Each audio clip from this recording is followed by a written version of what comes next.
এমন মজাদার নাস্তা না খেলে পস্তাবেন সারা জীবন। আজকে সবাই মিলে বাসায় মুড়ি ভর্তার আয়োজন হয়েছিল। তো যেহেতু সবাই একসাথে তাই মুড়ি ভর্তাটা খেতে বেশ দারুণ লাগে, তাই না? তো আমরাও সেরকম করে মুড়ি ভর্তাটা সুন্দর করে মেখে মশলাগুলোকে তারপরে একে, একে মুড়ি এবং সরিষার তেলটা মেখে নিয়েছি।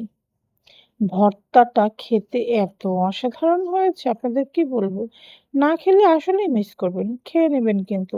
আর সাথে চ্যানেলটাকে সাবস্ক্রাইব করবেন। লাইক, কমেন্ট, শেয়ার অবশ্যই দিবেন। Thank you.